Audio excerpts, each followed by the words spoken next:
a chroeso, hello and welcome back to Ceridwen Cottage Diary. We're back in the cottage again with a book recommendation video for our summer reading.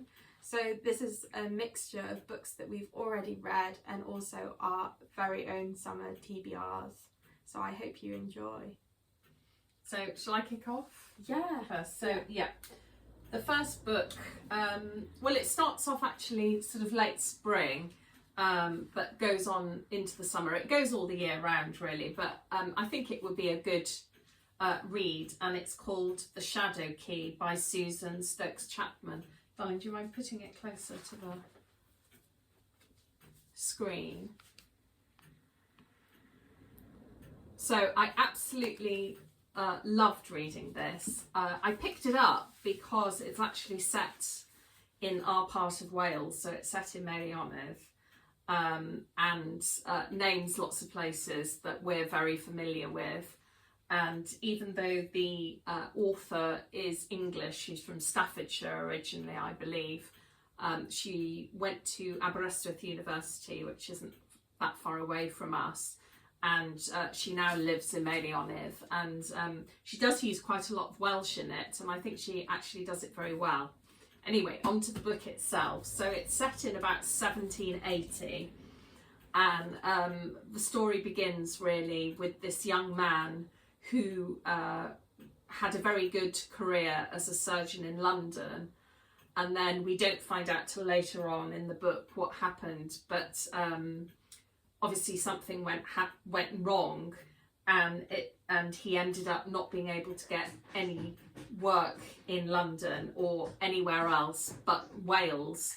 And in our part of Wales, which is a very remote part of Wales, and particularly in the 1700s, it would have been extremely remote and extremely far from London, from where he was born.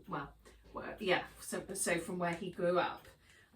So he is to become the doctor for the big house. So the a sort of middle-aged man hires him, but he's to be the doctor for the middle-aged man's ward, who actually owns the estate, and her mother, who we are led to believe has very significant mental health problems. We know that the doctor prior to him died in mysterious circumstances, and yes, there are lots of twists and turns. I love the sense you get a real feeling for what it was like in that sort of beginning of this sort of the Industrial Revolution.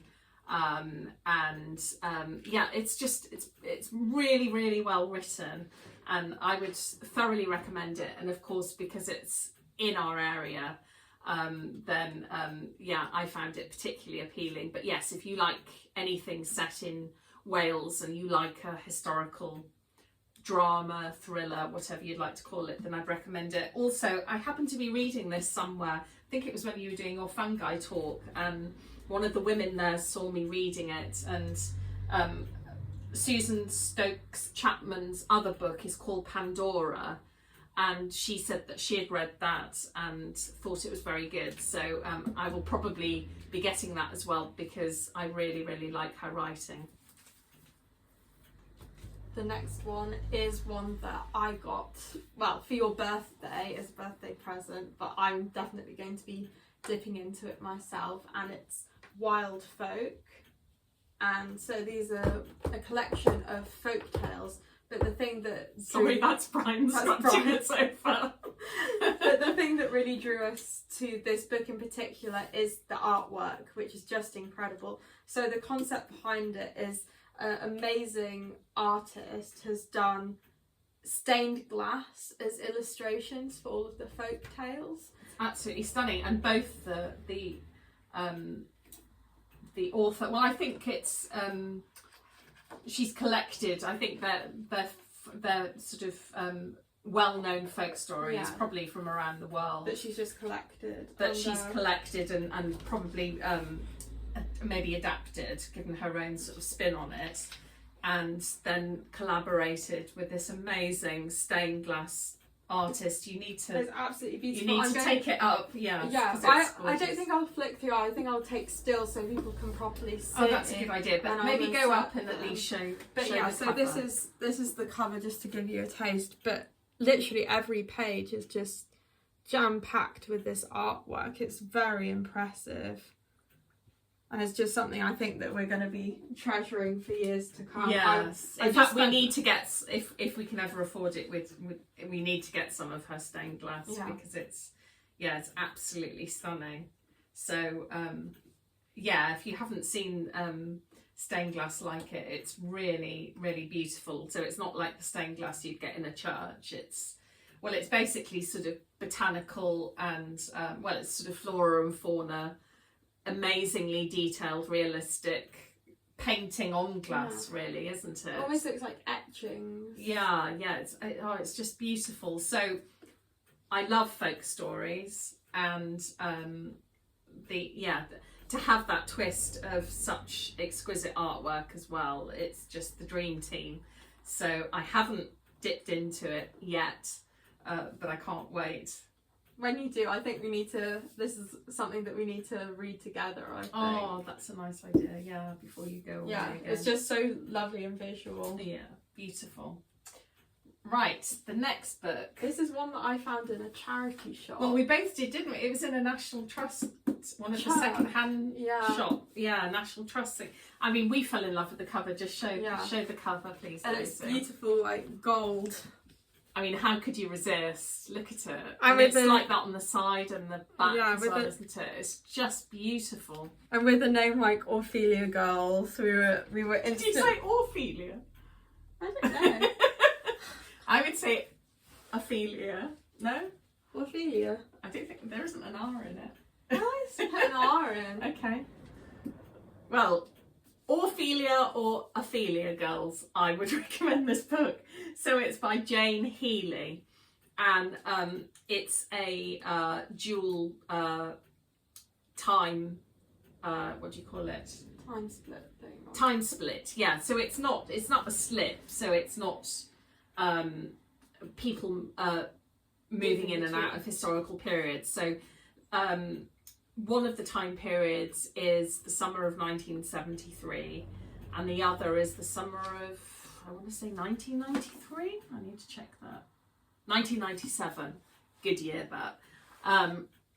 The 1973 time period is a group of teenage girls. I think it was 5 teenage girls who are all obsessed with the pre-Raphaelites, and they happen to all be in this little village in, I think it's the Kent countryside, one summer, and they decide that they will take lots of sort of pre-Raphaelite type photographs, particularly of Ophelia. So they all do the, so they take sort of pictures of each other sort of lying in the little river that's in the village. But we don't find out till much later, but some sort of tragedy strikes.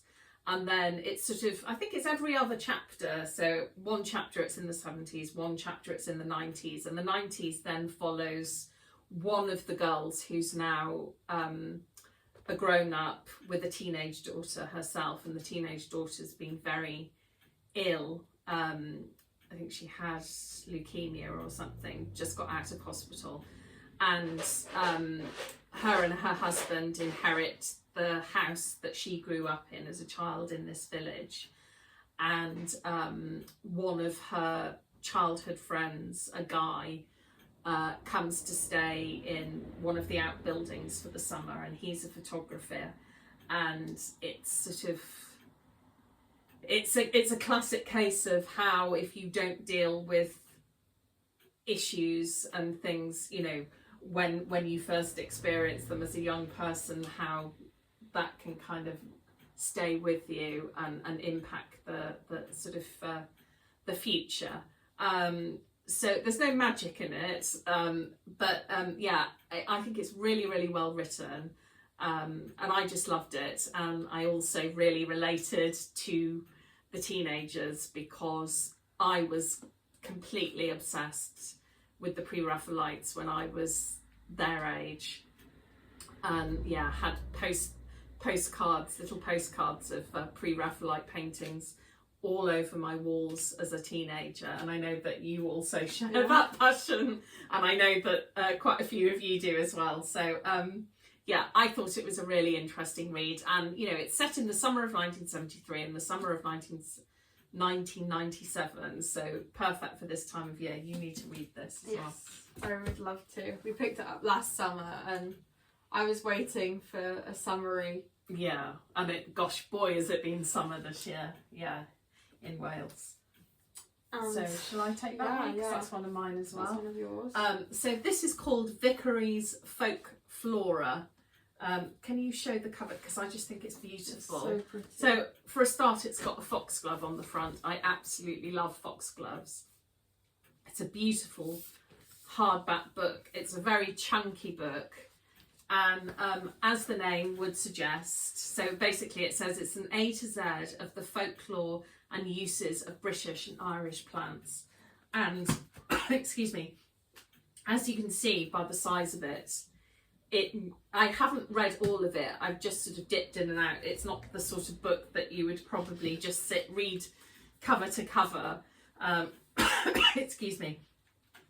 But it is fascinating. So I love the fact that, yeah, so basically it goes from A to Z, all the plants that you would get in the British Isles, so in Britain and Ireland, all the wild plants, and it basically it will list if there are different names for different plants in different areas.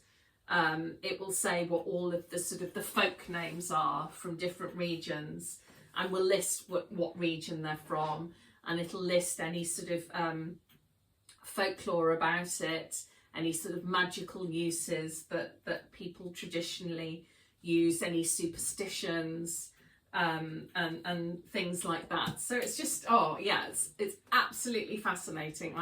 I love this sort of book. Well, as you know, I love plants, I love folklore, and this puts them together. There's some sort of little pen and ink illustrations and a couple of photographs, but it's something that I will enjoy dipping in and out of probably for the rest of my life. It's really, really fascinating.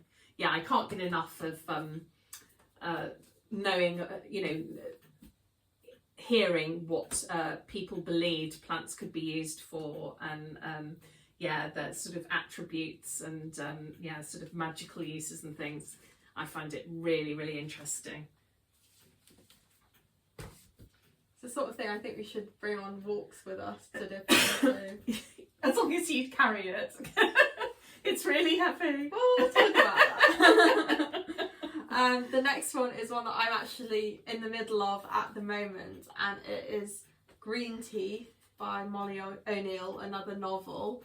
And I'm really enjoying it. As the name might suggest, it's about the folklore character Jenny Greenteeth, which kind of crops up in like throughout Britain. I think it's mainly Northern England, yeah, isn't it? So yeah, because I read it first. It's my book, and I said, "Oh, you've got to read it because it's really good. It's so cozy. I'm absolutely loving it. So for those of you that aren't from the UK or that haven't heard of Jenny Greenteeth, she was a character. She was a folklore character, sort of a supernatural being that lives in bodies of water and will sort of try and drag you down and eat you. Yeah, basically drown you and eat you. But it puts such an interesting spin on it. Of she's just a lot more complex than the folklore would have you believe, and it's just like, oh, she's actually really sweet, and she's not got this kind of vengeful kind of spirit that she is portrayed in a lot of folklore, and instead she's she's just a lovely person, and she goes on this amazing adventure. Yeah, she has a quest, doesn't she, Yes. with a human witch from the local village, and what is he, a goblin? Or Yeah, a something? goblin. Yeah, and a goblin. But what I also liked, sorry to interject, but what I also liked was that the author, who was the author? I can't remember. Molly O'Neill.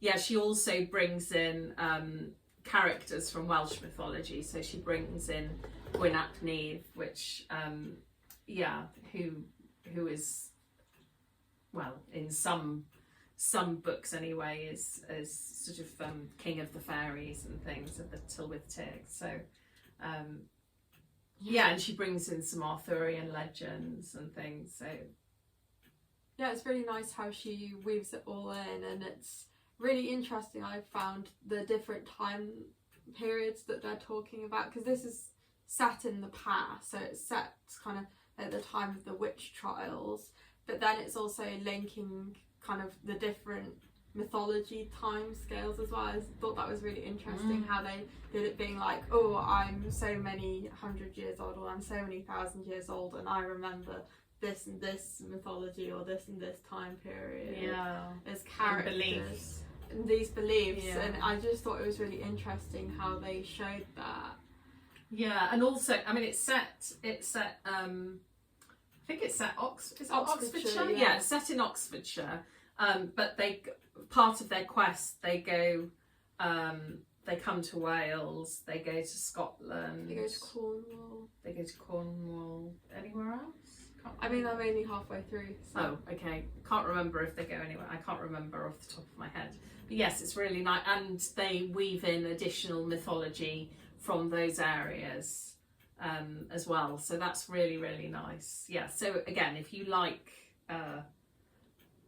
books about supernatural fairy type creatures, then that's a really nice one to read, isn't it, Daisy? And really sweet, likeable characters. Yes, yeah, and it also gives you, as I've said, a bit of information on lots of different folklore from different parts of the UK, which is always lovely. And this is what you're currently reading. Yeah, talking about, you can see a theme here. So yes, I'm currently reading Welsh Fairies by Mhara Starling, who is a fellow Welsh woman. She's from Ynys Môn, from Anglesey, and we've met her, haven't we? She's a real character. She's brilliant. She's a brilliant orator, isn't she? Yeah. So she's basically written a guide to the Welsh fairies, who probably differ from fairies from other cultures. And even though I know a lot about fairies, and I know a lot, I haven't got that far, and I know a lot of what she's talking about. So she'll bring in lots of different books like the Mabinogi and Welsh fairy tale books and things.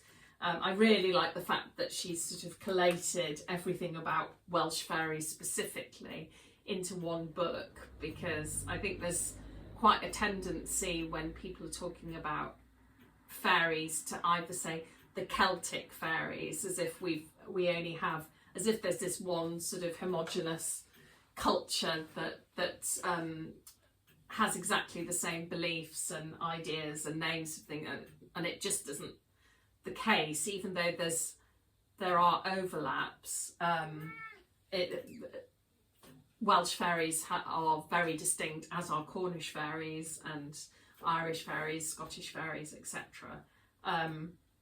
So yeah, I'm really liking it. So she's talking about what our interactions with this other world have done for people historically, in terms of giving awen, which is inspiration and things. And I haven't got that far, so I can't talk an awful lot more about it, but I know that she does also explain the different fairies. So she'll the Gwyllion and the Tylwyth Teg, the Ellyll, various different, I think she also talks about giants and things. So because obviously in every culture you'll have fairies that live in the forests, fairies that well, particularly in Cornwall and Wales, you'll have the Coblynau in Wales, and the Knockers in Cornwall that are the mining fairies that could help you out. So I just absolutely love folklore. I find it completely fascinating. I love the overlaps that different nations have, but I also love seeing the similarities. I just can't get enough of it. And yeah, Mhara is absolutely fantastic. So yes, if you want to learn more about Welsh fairies in particular, not just the generic, this is a book about Celtic fairies, then yeah, this is the one for you.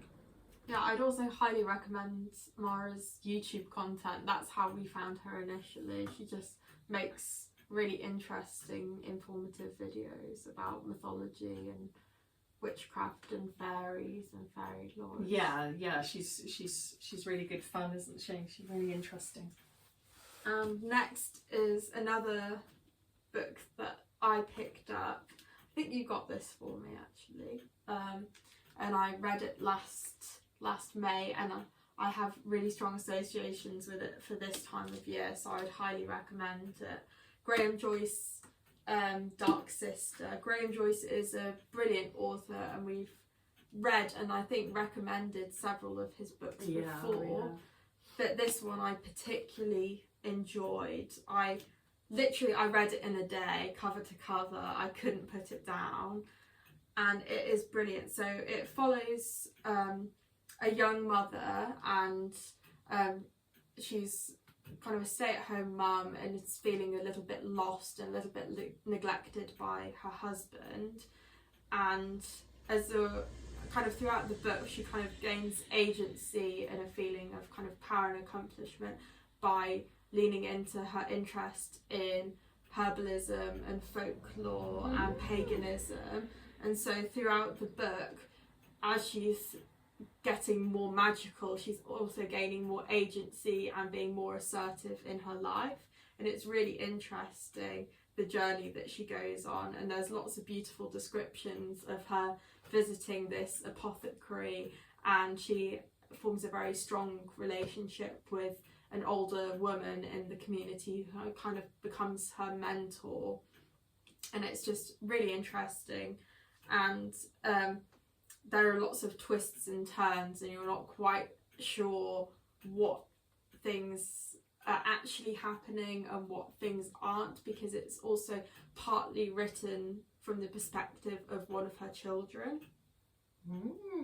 So I want to read it. Yeah, it sounds amazing. So you're not quite sure what about the magical elements of the child's imagination and what parts of it actually taking place. Cool.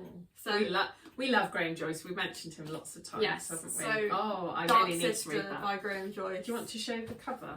Yeah, I'm not sure how is it going to show up, because it's got a kind of a plastic dust sleeve. I think over it was an ex-library. Yeah, it's an ex-library. We like buying second-hand where we can, don't we? Yeah, so highly recommend. Oh that my one. Goodness! You didn't know what it was about, did you? No, you didn't tell me. That sounds so cool. It's really cool. Alright. Oh, thank you, Di. Okay. So this is Britain's Folklore Year by the wonderful Mark Norman. So it basically says a seasonal journey through our customs, celebrations and rituals, and that's what it is. Could you just show the cover, beautiful please? cover. Yeah, it's really, really lovely. So you've got an illustration of the Berryman and the Abbott's Bromley horn dancing and things.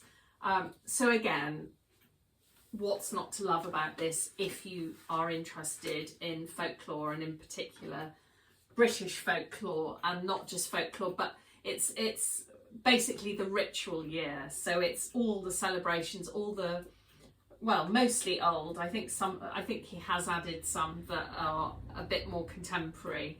And I suppose it's mainly sort of agricultural festivals that just really quirky, typically British festivals and rituals and things that go on throughout the different seasons, just to make, just to make time, that life interesting, isn't it? To have all these sort of seasonal rituals and holidays that punctuate the year. So yeah, it's amazing. I mean, it starts in spring, but it's not that sort of book. You can literally open it at any time of year.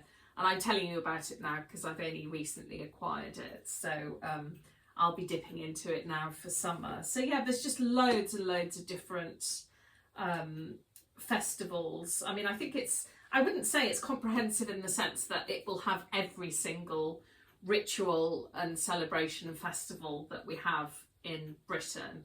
But there's obviously a very good amount of it. So yeah, there's just sort of the barrel burning things that they have in Ottery St Mary in Devon, and maypoles, and crying the neck in Cornwall when you have the sort of the wheat or corn at the end of the harvest and things. Yeah, it's just absolutely fascinating. I would love to go to all of these at some point. Do they have the Goloan that we went to a couple of weeks ago? I think they do. Yeah, I think they do have the Goloan.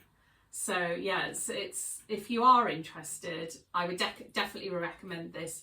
I know that Mark has also written a few other books. I think he's written a book on the magicians of Devon, I think, and I know he's written about ghosts in Wales. That's cool. And I'm not sure if he's written about witches in Devon. Him and his wife live in Devon.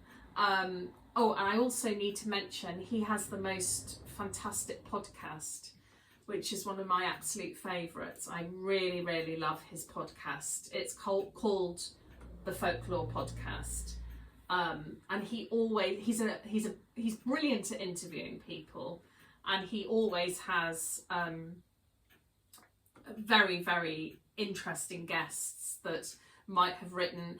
It's anything to do with folklore. So if somebody's written a new novel and it's even remotely inspired by folklore from any country in the world, he will have them on. If there's any TV programme or film or whatever that is inspired by folklore, he will interview them. He goes to sort of ghost conventions and different things. He's a really fascinating guy. He's got a lot of knowledge himself. In fact, he's curator of the Folklore Library and Archive. So yes, he's got an awful lot of knowledge, and check out his books and check out his podcast if you're at all interested in folklore. This is another novel. Oh yeah, I'm gonna have to put my glasses on for this one, because it's been a few years since I read this, but every year I keep meaning to recommend this for the summer because it's set in the summer. It's set in the school summer holidays. So in the UK, that's July and August. So it's perfect for this time of year. It's called The Dreamweavers by Barbara Erskine. Do you want to just show the cover, please? Yeah, it is quite a pretty one.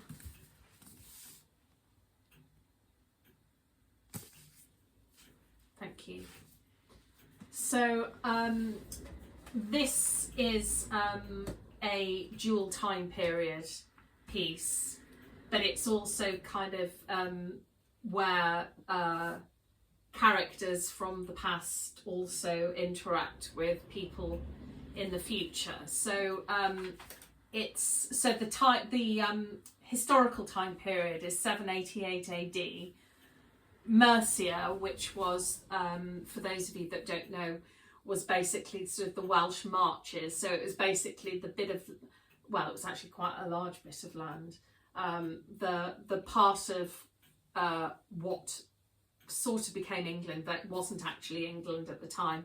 It was Mercia. But yes, anyway, it was the part that the Saxons ruled that was next to Wales.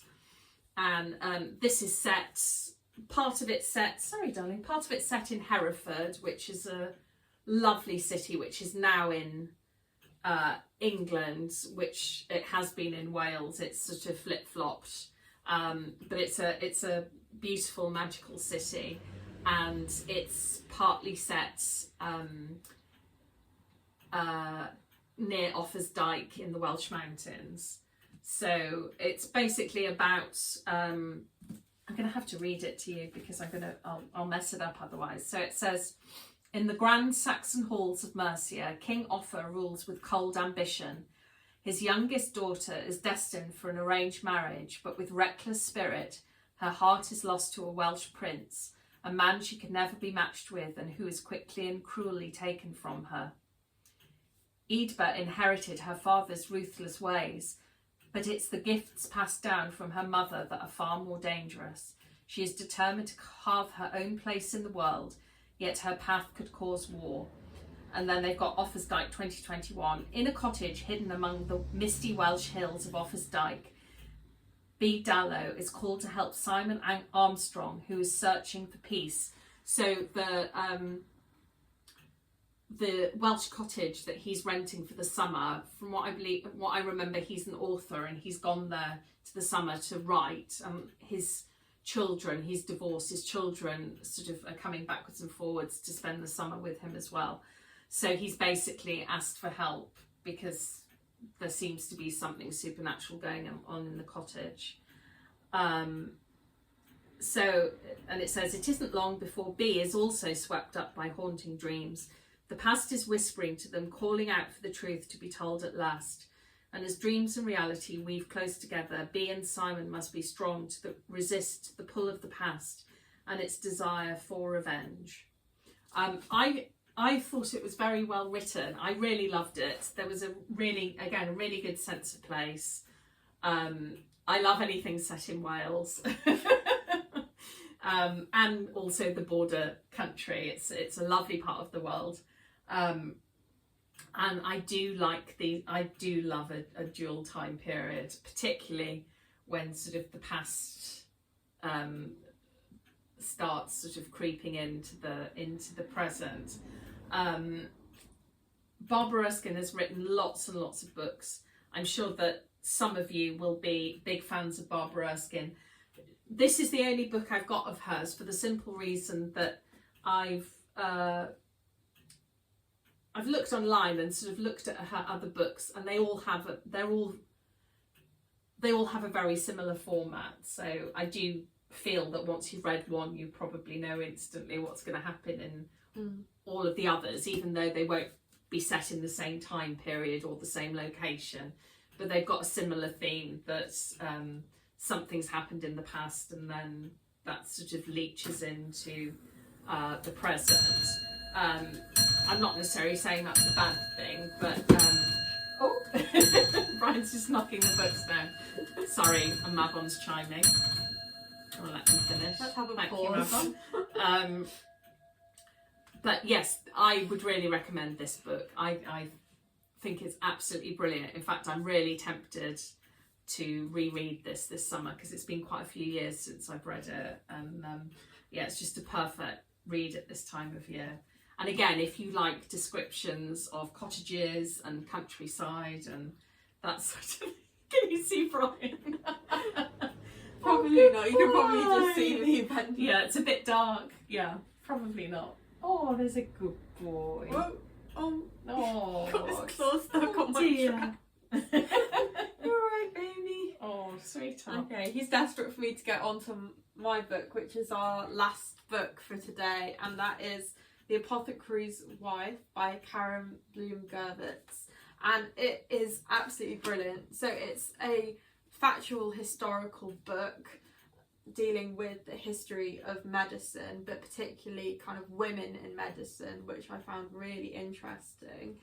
And so it kind of goes kind of through like quite a long time period, mostly focusing on like the 16th to the 19th century, and just kind of showing kind of the transition from kind of women being in charge of administering medicine to people, particularly because it was very much associated with kind of the running of the home, and there wasn't really a distinction between recipes for food and recipes for medicine, so they were both kind of under the domain of women.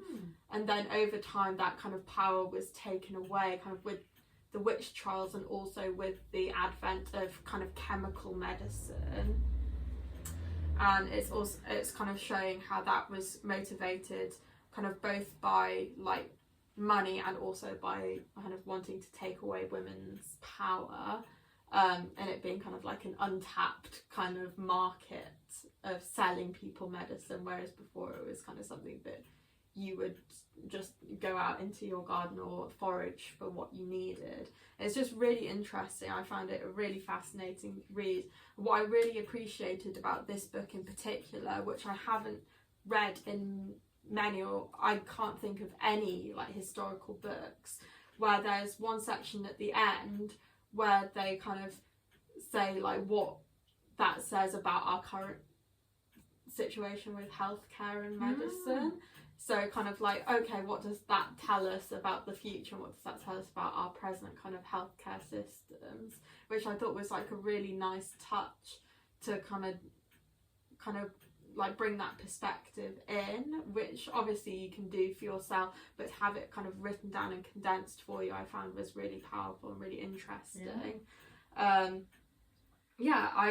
absolutely loved it. There were just so many things that I kind of didn't know or I half knew, but she articulates things absolutely brilliantly, and there are some really cool like illustrations of kind of alchemists and early apothecaries, and it's talking a lot about kind of the Apothecary Guild, which we listened to a podcast recently where they touched on that a little bit. Well, that was the Mark Norman podcast, actually.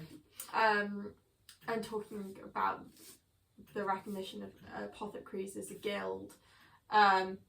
It's just fascinating. I could go on and on about what I've learnt, but I don't want to spoil it for you guys who might want to read it. But I would highly recommend. Are you going to put some photos in as well of the showing the illustration? I mean, some of them are a bit gory because they're of like people being cut up. Okay. So I might refrain. Okay, honestly. let's keep it fluffy. Let's keep it fluffy. You can skip those, but the information is really cool and really interesting, and it kind of covers lots of amazing female physicians and like chemists, really, for their time. Yeah, it's really cool. Loved it. Well, I think that's it. Yeah, that's it. We hope that you've liked either what we've been reading or what we have read and think is perfect for this time of year. There's a nice mix, I think, of fiction and non-fiction. And yeah, they are all amazing books in their own unique ways. So as always, please, if you've enjoyed the video, please give it a like, subscribe if you haven't, leave a comment, let us know if you've read any of these, what your reviews are on them. If you've got any other similar books that you would recommend, we would always appreciate that. Recommendation. We can't really afford it, but more, give us more. Who needs to eat? You know, eating is so overrated. We eat the book. Yeah. And if you can do that hype thing, which I still haven't worked out how to do for other people's videos, I don't know where it comes up.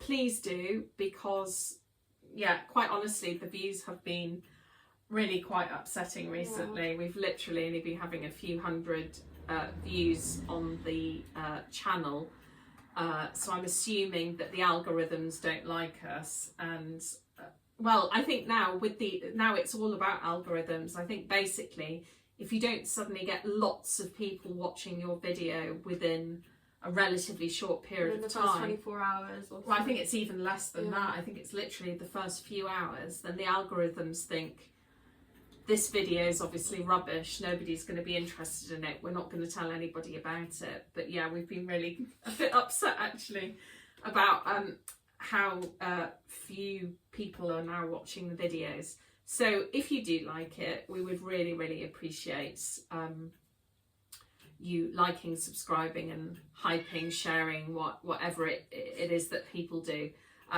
because then we know that people still actually are interested in us carrying on. Anyway, we hope that you're well. We hope that you're not suffering too much in this heat. If you're in the UK, it has been ridiculous. Here in North Wales, there are nearby there are quite a few wildfires, which is extremely upsetting, thinking of all the poor wildlife that's suffering. Yeah, we hope that you're safe and well and not struggling too much in this heat. Anyway, it's been lovely to spend some time with you, my friends. Take care. Bye. Bye for now.